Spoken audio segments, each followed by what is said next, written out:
Sebelum kami masuk dalam ibadah raya, pimpin kami, layakkan kami, kuduskan kami, supaya apa yang kami berikan benar-benar datang dari Tuhan. Biarlah ini menjadi berkat bagi kami semua. Oleh sebab itu, jika kami datang pada saat ini dengan berbagai persoalan, biarlah kami boleh lepaskan. Kami minta di dalam nama Yesus, biarlah kami boleh menanggalkan segala beban-beban yang senantiasa menghantui kami, sehingga kami boleh bersuka cita, bersorak-sorai pada pagi hari datang kepadamu. Oleh sebab itu, pimpin kami dari awal hingga pertengahan, supaya Engkau sendiri yang senantiasa ditinggikan, dimuliakan. Kami serahkan buat setiap anak-anakmu yang ambil bagian dalam pelayanan, song leader, singer, bahkan tamborin, pemain musik. Biarlah Engkau memberkati mereka, boleh membawa jemaatmu semakin hari semakin menyenangkan hati Tuhan. Terima kasih Bapa, terima kasih. Sekali lagi kami serahkan buat setiap umatmu yang tidak bisa hadir, mungkin mengalami sakit penyakit. Tuhan tolong, kiranya Engkau berkati mereka, supaya kasih-Mu, kemurahan-Mu senantiasa nyata di dalam kehidupan mereka. Terima kasih Bapa, terima kasih. Di dalam nama Yesus, haleluya, amin. Kami bacakan di dalam Mazmur 71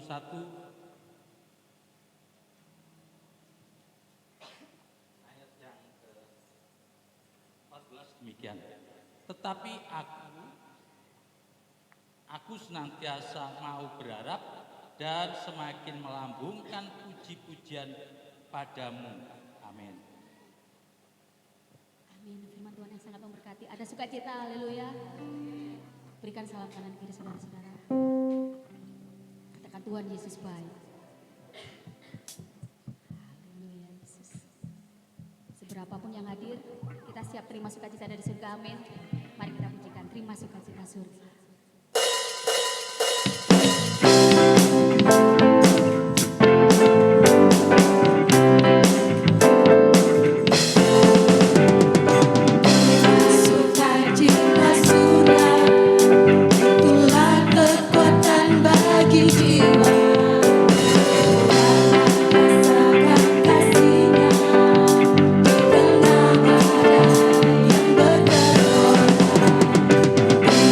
So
Sambil menunggu kita pujikan, oh betapa indahnya. Haleluya.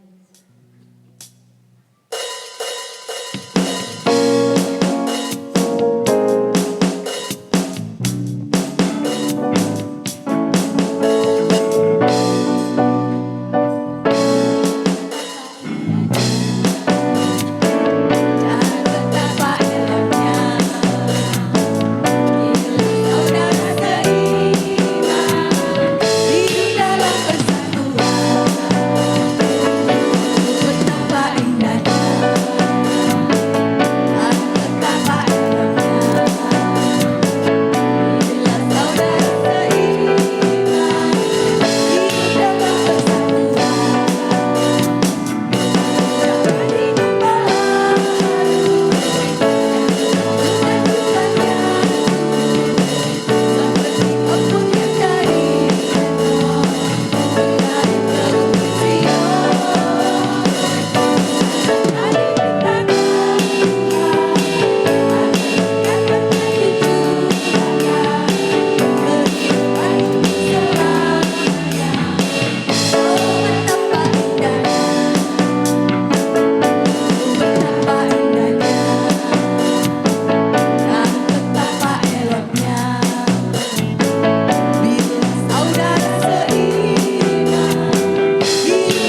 Biarlah Tuhan kami akan senantiasa menyembah hanya kepada Engkau.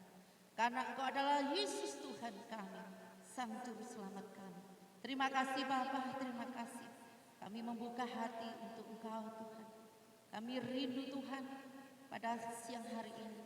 Kebenaran firman-Mu Tuhan senantiasa menjadi rema dalam kehidupan kami. Kau urapi hamba-Mu yang akan menyampaikan firman-Mu dengan urapan kuasa Roh Kudus-Mu dengan hikmat pengetahuan daripada Engkau. Biarlah apa yang hamba-Mu sampaikan, biarlah semuanya itu hanya kebenaran firman-Mu saja. Kami percaya Tuhan, tidak Kau izinkan satupun dari firman-Mu yang jatuh berguguran. Oleh karena itu Tuhan, jadikan kami sebagai pelaku-pelaku firman-Mu yang sesungguhnya untuk dapat memberikan buah kepada semua orang. Jadikan kami Tuhan untuk selalu dapat menjadi berkat bagi semua orang. Terima kasih Bapa, di dalam nama Tuhan kami Yesus Kristus kami ucap syukur. Haleluya. Amin.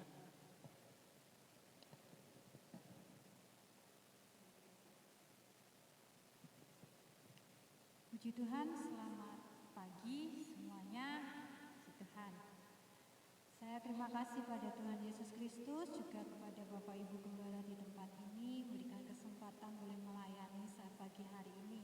Puji Tuhan, Bapak Ibu Jemaat yang dikasihi oleh Tuhan, kita menyadari kita ada sampai hari ini semua karena anugerah Tuhan. Dan kita ada juga karena karya pengorbanan Tuhan atas kehidupan kita. Oleh sebab itu, pagi hari ini kita akan belajar ada sebuah hal yang Tuhan taruh dalam diri saya untuk disampaikan kepada Bapak Ibu semua. Kita akan belajar tentang pembaharuan oleh salib Yesus. Karena ini merupakan satu hal yang esensi, yang penting di dalam perjalanan iman kita. Kalau tidak ada pengorbanan Tuhan Yesus di atas kayu salib bagi kita, kita binasa. Kalau kita melihat kehidupan kita manusia, kita terpisah dari Tuhan oleh karena dosa. Dosa ini merupakan sebuah masalah yang tidak bisa diatasi oleh manusia. Sehebat manusia dengan kekuatan apapun tidak akan mampu untuk menyelesaikan yang namanya dosa. Tetapi puji Tuhan, Tuhan Yesus itulah yang mampu menyelesaikan masalah kita, yaitu dosa. Kita yang tadinya terpisah, terputus hubungan dengan Tuhan, tetapi karena pengorbanannya, kita kembali lagi disatukan dengan Tuhan. Kita yang tidak layak menghampiri Tuhan, kita dilayakkan. Kita yang harusnya binasa, kita beroleh kehidupan. Sama-sama kita akan membuka kebenaran firman Tuhan di dalam Roma 3 ayat yang ke-23. Ini merupakan ayat yang tidak asing bagi kita semua. Bapak Ibu Jemaat pastinya sering membaca ayat ini, bahkan ada yang hafal mati. Artinya hafal sampai akhir hidupnya akan ingat terus. Nah, Roma 3 ayat yang ke-23, sama-sama kita akan baca ayat ini pada hitungan yang ketiga. 1, 2, 3. Karena semua orang telah berbuat dosa dan telah kehilangan kemuliaan Allah. Jadi ketika kita dahulu melakukan dosa, kita itu ada di posisi kehilangan kemuliaan Tuhan. Tuhan menciptakan kita, manusia mendesain kita, itu adalah pribadi yang penuh dengan kemuliaan. Tetapi kemuliaan itu menjadi rusak, menjadi hancur, bahkan dikatakan hilang oleh karena dosa. Tetapi lewat salib Kristus, lewat apa yang dilakukan oleh pribadi Yesus, kita diberikan kesempatan kembali untuk kita bisa meraih kemuliaan itu. Kalau kita memperhatikan, salib Yesus itu mengubah segalanya. Jadi kalau kita melihat salib itu memang sebagai simbol bagi kita sebagai anak Tuhan. Ya, saya melihat banyak orang Kristen, banyak orang Katolik, mereka pakai simbol salib, baik itu kalung salib dan sebagainya. Bahkan kalau Bapak Ibu ketemu dengan yang namanya Abuna yang dari Mesir sana, yang dari timur, itu kalau pakai salib tuh besar-besar digantungin. Saya kalau lihat kadang nggak takut dengan orangnya, tapi saya takut dengan salibnya karena gede banget gitu loh. Saya bayangin kemana-mana kalung salib yang gede begitu apa nggak berat gitu. Nah, tapi kita tidak hanya melihat salib itu hanya sebagai simbol saja, tetapi ada makna bahwa lewat pengorbanan Tuhan di atas kayu salib, Tuhan itu mengubah segalanya. Nah, pengorbanan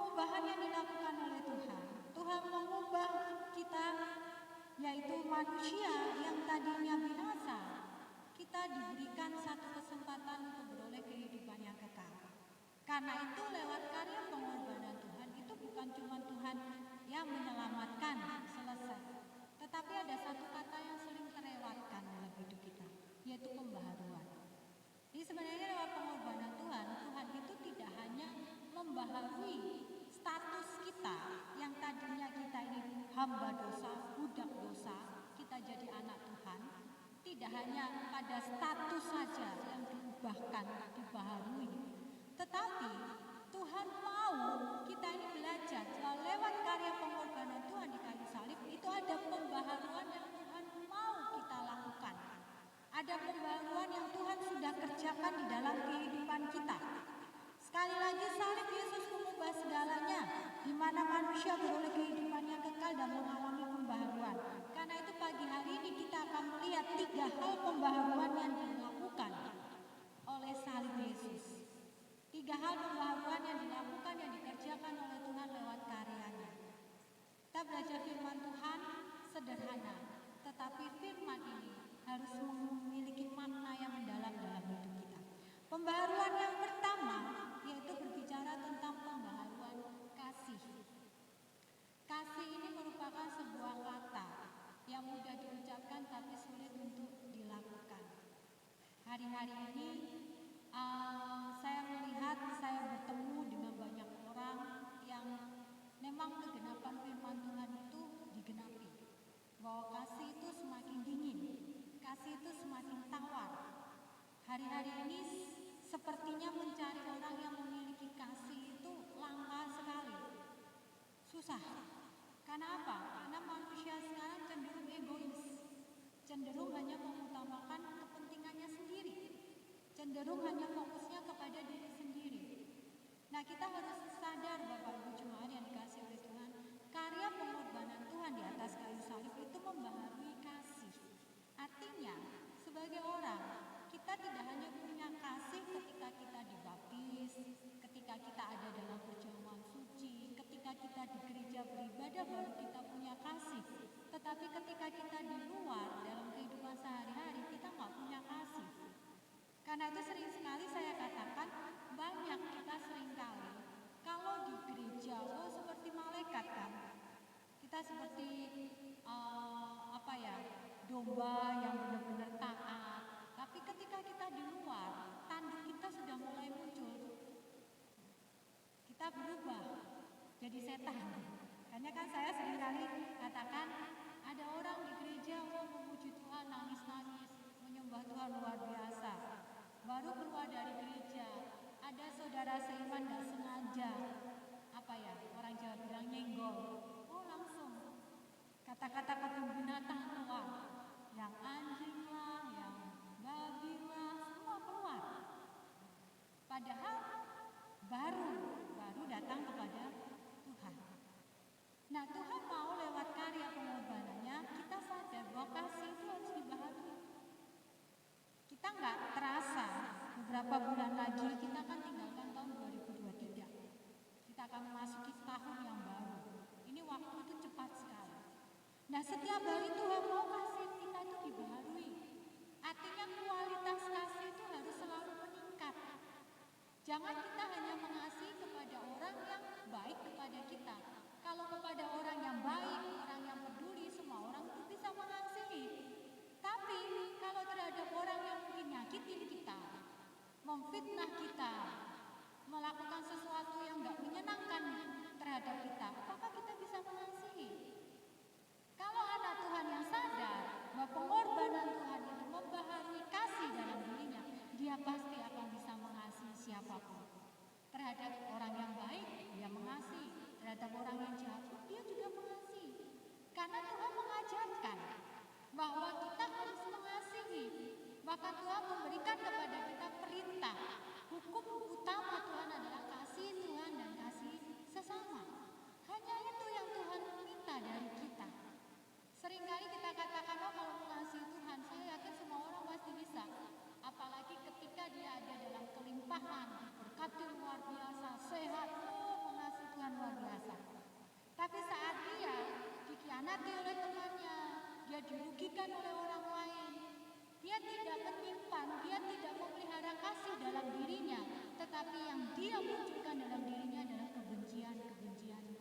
dendam, amarah.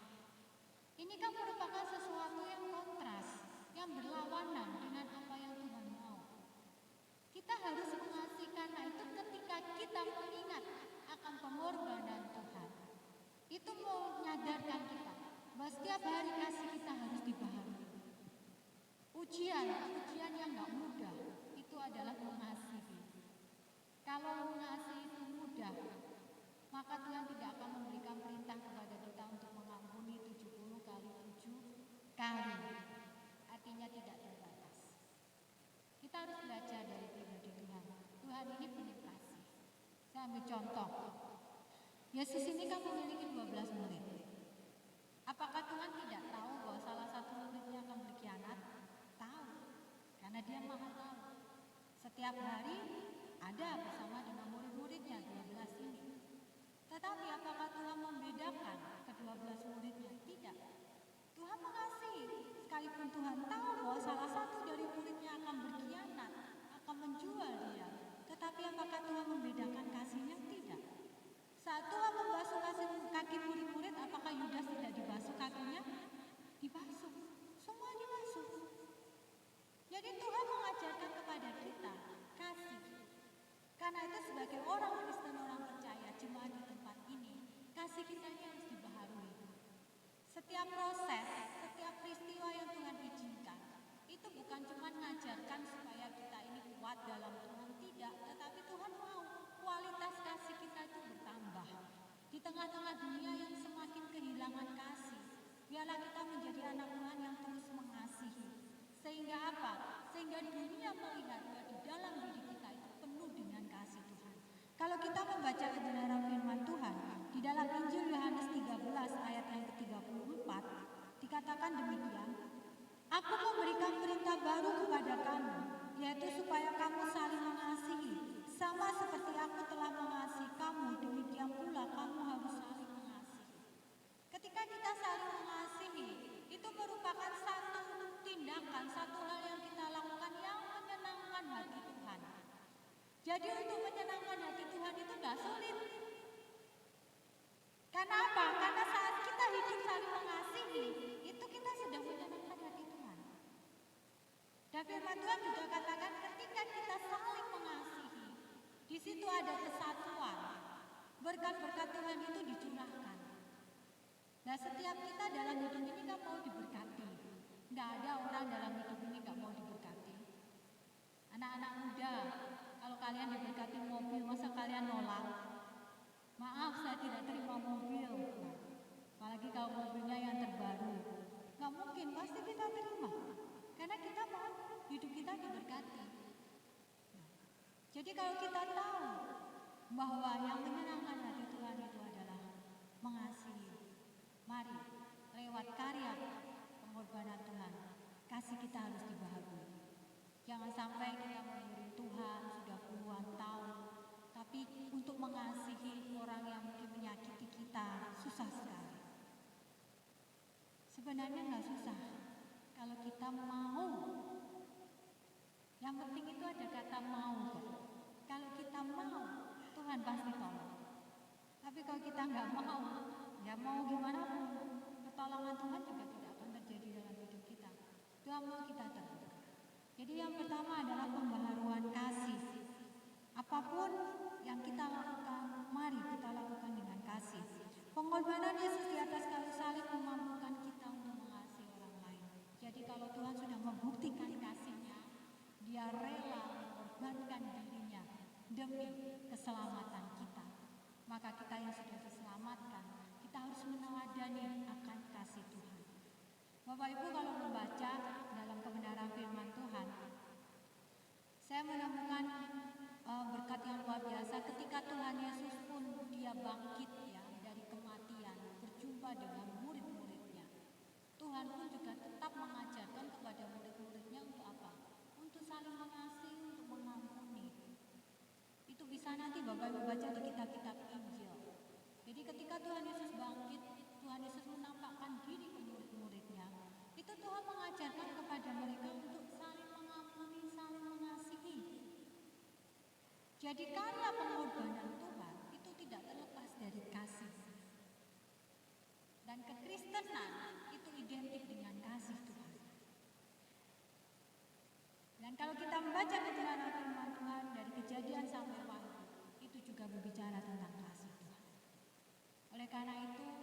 tidak tahu, mungkin hari-hari ini kasih kita mulai luntur ya.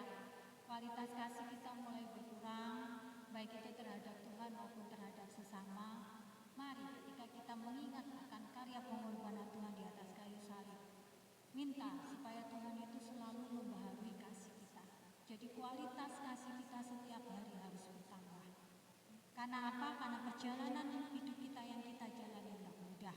Tetapi kasih Tuhan yang akan memampukan kita tetap berdiri kuat di dalam Dia. Kemudian, pembaharuan kasih yang dikerjakan oleh karya Yesus menjadikan kita pribadi yang mengampuni, mendoakan, dan memberkati orang lain. Jadi pembaharuan kasih, kalau kasih dalam diri kita itu dibaharui, itu bisa dinilai, bisa dilihat.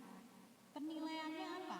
Penilaiannya yaitu ketika kita bisa mengampuni, ketika kita bisa mendoakan, ketika kita memberkati orang lain, maka itulah tanda bahwa dalam diri kita kasih Tuhan itu selalu baru.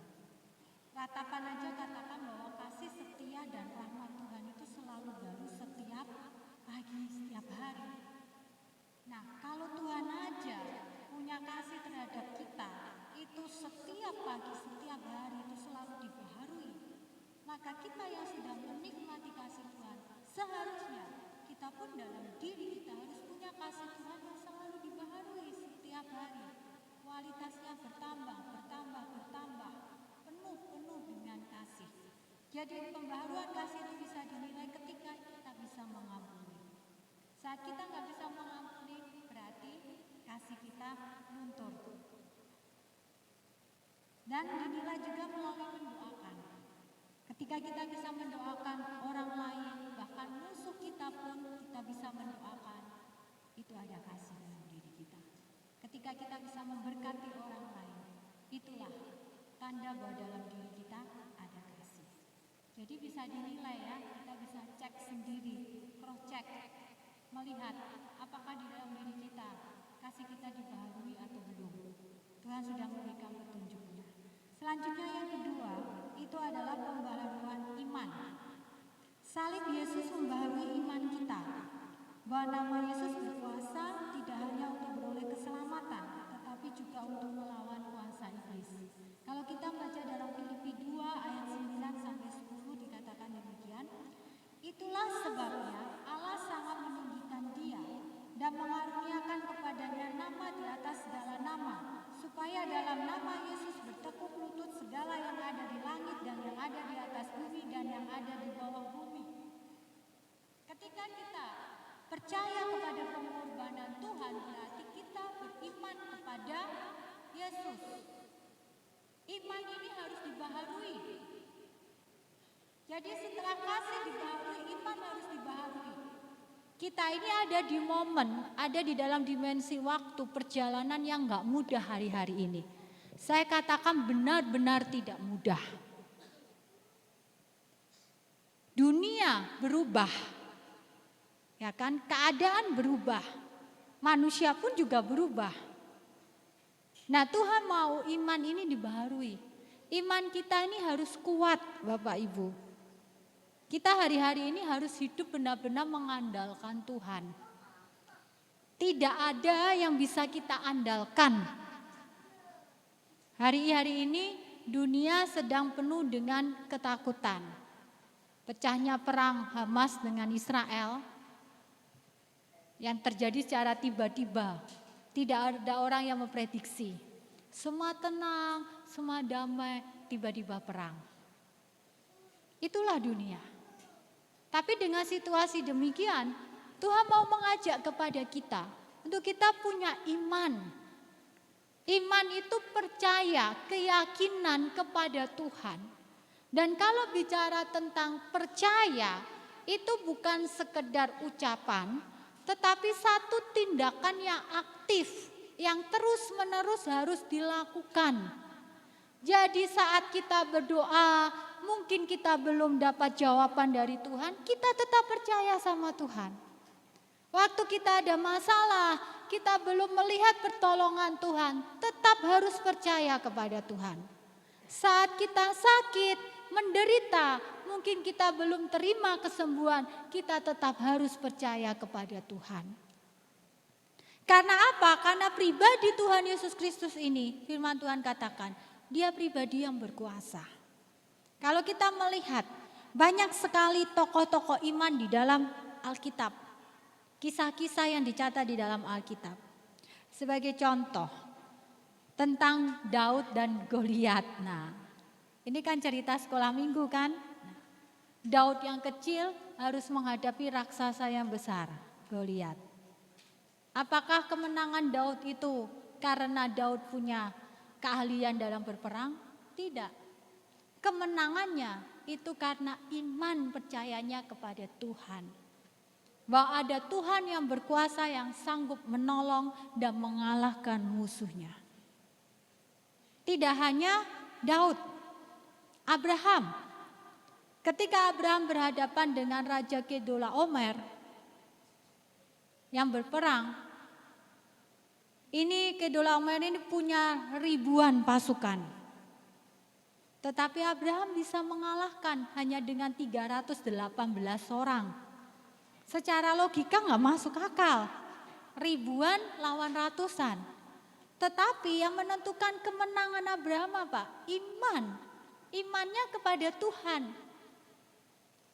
Tembok Yeriko, sebuah tembok yang tebal, yang tidak bisa ditembus secara logika. Tetapi tembok ini roboh, runtuh, tanpa disentuh. Apa yang menyebabkan? Iman. Percaya. Ketika bangsa Israel taat kepada perintah Tuhan, percaya bahwa Tuhan sanggup. Bayangkan, tembok ini gak disentuh sama sekali loh. Tapi roboh. Gak ada gempa, gak ada apapun. Tenang-tenang tiba-tiba roboh. Karena apa? Iman. Masih banyak peristiwa di Alkitab yang terjadi. Peristiwa-peristiwa yang luar biasa. Dan itu dihasilkan dari iman. Saya tidak tahu Bapak Ibu Jemaat hari-hari ini pergumulannya seperti apa. Ya, mungkin Bapak Ibu Gembala, hamba-hamba Tuhan terbatas.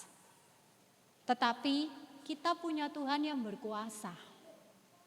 Karena itu ketika kita teringat akan salib Tuhan, itu memotivasi kita bahwa kita ini harus punya kualitas iman yang terus bertambah, yang terus kuat. Proses ujian yang Tuhan izinkan, itu akan membuat iman kita itu semakin teguh. Jangan sampai ketika Tuhan Yesus datang, nanti Tuhan tidak menjumpai orang-orang yang beriman. Mari kita mau belajar seperti murid-murid Yesus yang selalu berdoa, katakan Tuhan tambahilah iman kami. Iman ini harus bertambah. Jadi setiap tantangan, kesulitan apa, angkat iman kita. Karena kita percaya kepada Tuhan, Dia yang akan bekerja menyelesaikan segala sesuatunya. Dan kalau Tuhan bekerja itu selalu indah, tepat pada waktunya. Jadi mari di hari-hari ini, di dalam perjalanan hidup kita, itu sebagai sarana untuk melatih iman. Iman itu harus dilatih. Karena itu ketika kita sakit, mari latih iman kita. Percaya sama Tuhan. Jangan kita berpikir, Kak itu kan untuk hamba-hamba Tuhan aja yang full timer. Jadi kalau apa-apa dikit-dikit pakai iman. Kalau kami jemaat yang baru awam, baru percaya Tuhan, ya iman kami gak seperti itu. Itu sebenarnya taktiknya iblis. Menghalangi untuk apa? Untuk kita ini tidak mau melatih iman kita. Karena kita menganggap, wah masa bisa sih jemaat model begini kok bisa sih punya iman. Nah, iblis tahu bahwa ketika kita memiliki iman yang dibaharui, maka iman kita itu adalah yang luar biasa. Kalau kita renungkan, kenapa sih iblis itu selalu berusaha menjatuhkan kita? Kenapa iblis selalu berusaha menghancurkan hidup kita? Karena di dalam diri kita ada sesuatu yang bernilai, yang berharga. Kalau dalam diri kita nggak ada yang bernilai berharga, yaitu keselamatan, dia nggak akan peduli.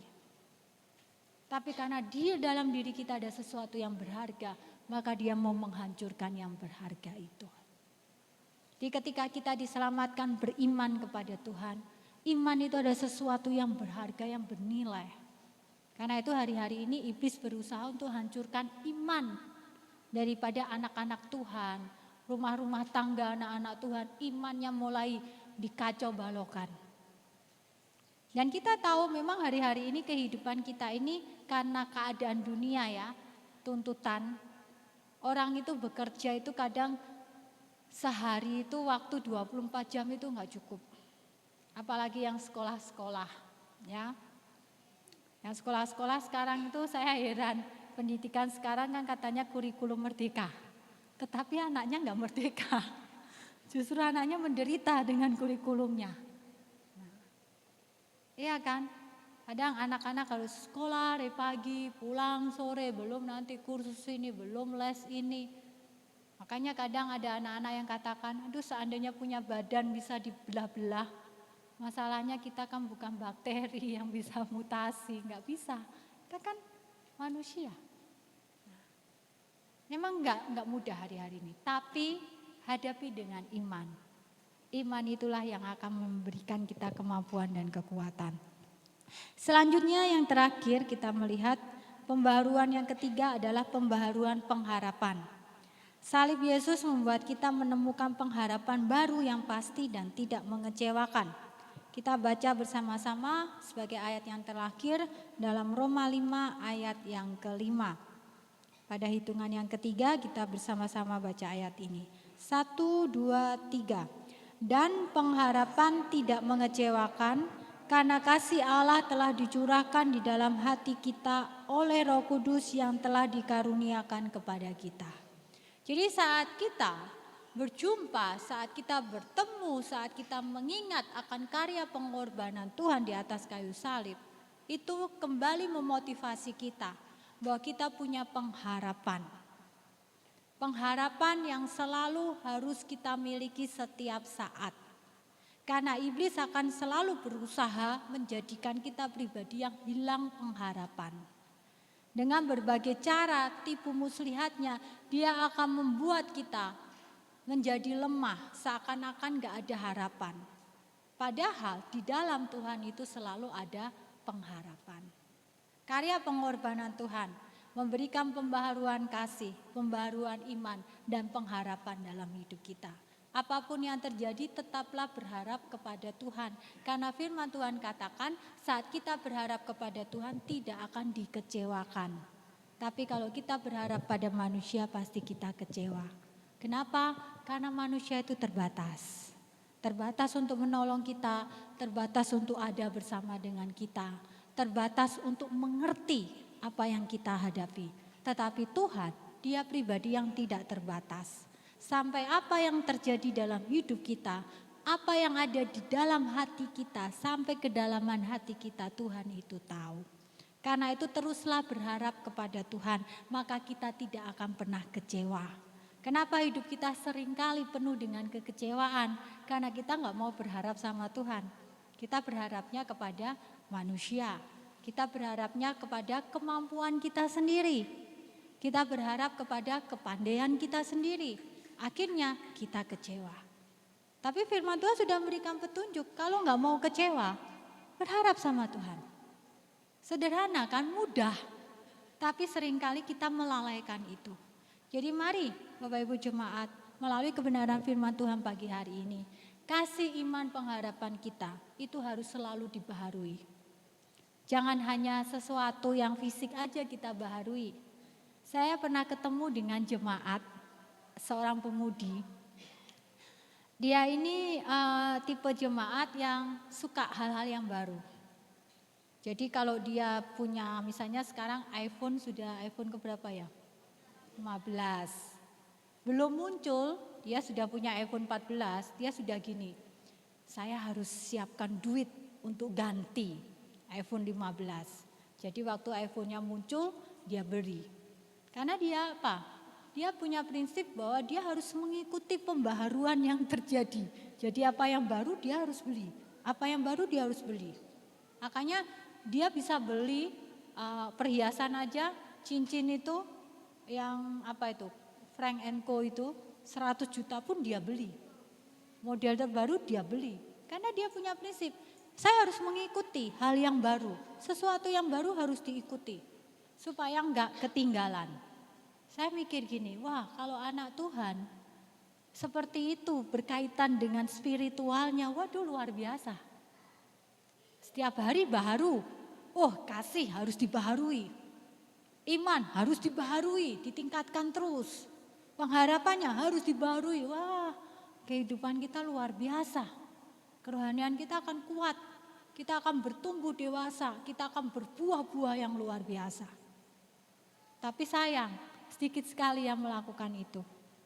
Kayaknya kita melihat kadang untuk hal-hal yang hanya bersifat fana, hanya yang untuk jasmani, kita nggak mau ketinggalan. Kita ngikutin tren, apa yang baru ikutin. Karena itu sesuatu yang diviralkan di TikTok ya, seringkali kan laris, ya kan? Saya melihat anak-anak generasi muda sekarang itu generasi yang mudah dipengaruhi oleh TikTok. Nah, jadi Bapak Ibu juga kalau punya anak-anak mungkin bisa diberikan pengertian. Ya, ada es krim yang meleleh, harganya 50.000. Wow, ada di sini, biarpun dimanapun dicari. Tapi ketika sudah makan ya nggak enak. Korban TikTok kan, nanti ada mie instan apa baru, wow dibeliin semua. Ketika dimasak nggak enak. Ya korban TikTok. Jadi mempengaruhi sesuatu yang baru itu saat ini banyak sekali dikejar, viral. Tapi nggak bertahan lama. Jadi kita melihat bahwa kita ada di dalam dunia yang saya katakan memang hari-hari ini penuh dengan kesulitan. Dari sisi ekonomi, dari sisi politik, dari sisi keamanan, dan dari hal-hal yang banyak hal.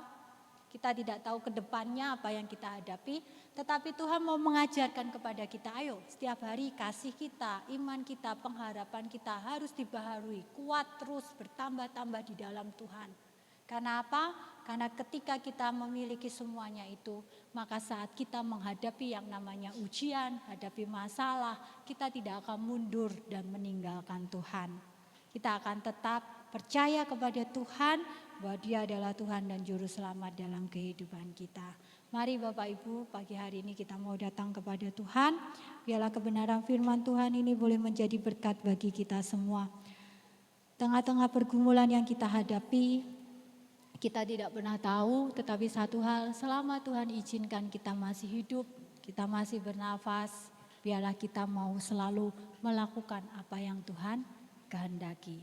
Hidup itu ya kita nggak pernah tahu. Saya mau bersaksi, saya punya saudara sepupu yang mungkin Bapak Ibu Gembala juga kenal, yang baru-baru ini dipanggil Tuhan, usianya 45 tahun, minggu yang lalu. Jadi hari Minggu dia sakit, akhirnya dia ikut ibadah online. Memang orangnya gemuk, memang gede, dan memang dia ada diabetes, yaitu gula darahnya tinggi. Dan dia duduk, kepalanya sudah sakit, jatuh. Jadi kemungkinan memang waktu itu di rumah sudah pembuluh darahnya pecah. Jadi memang ketika di rumah sakit itu sudah koma. Saya menunggu dengan keluarga itu sampai saya pulang itu Senin pagi itu 3:30 pagi. Kemudian kan jenazahnya dibawa ke Bojonegoro itu. Jadi meninggal itu jam 00:49 di usia yang masih muda 49 tahun. Tidak ada yang tahu. Tidak ada kelihatan sakit, segar, bebang nggak ada. Itulah kehidupan kita ini selalu diperhadapkan dengan yang namanya kematian. Kita tidak pernah tahu. Baru-baru ini saya melihat sebuah video, ada gereja pelayan WL, sedang WL di JKI di Sidoarjo situ. Dia baru angkat 2 kalimat lagu, tiba-tiba jatuh. Sementara melayani Tuhan. Jadi kita nggak pernah tahu, tapi satu hal, kita mau mengingat, mempersiapkan hidup kita. Kapapun ya, Tuhan mau kita selalu siap sedia dan berjaga-jaga. Kedatangan Tuhan itu tidak hanya secara umum, tetapi Tuhan bisa datang secara pribadi kepada kita. Karena itu mari di tengah-tengah proses kehidupan ini, Tuhan mau kasih iman dan pengharapan kita semakin kuat di dalam Tuhan. Masalah itu akan selalu ada. Tetapi kita punya Tuhan yang luar biasa yang tidak membiarkan kita seorang diri menghadapi masalah itu. Mari kita mau datang kepada Tuhan pagi hari ini. Kita naikkan pujian Saat Ku Masuk ke Hadirat-Mu. Oleh kuasa darah-Mu, kita telah ditebus, kita sudah diselamatkan. Terima kasih Tuhan, Kau baik. Mari kita mau datang kepada Tuhan. Kita mau melihat keadaan diri kita. Bagaimana kualitas kasih kita? Bagaimana kualitas iman dan pengharapan kita?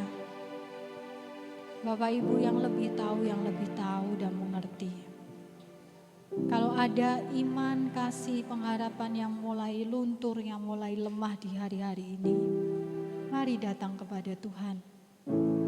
Pengorbanannya di atas kayu salib mendatangkan pembaharuan dalam hidup kita. Terima kasih Tuhan. Haleluya, Yesus Kau baik Tuhan. Saat ku masuk ke hadirat-Mu, persembahan ke tempat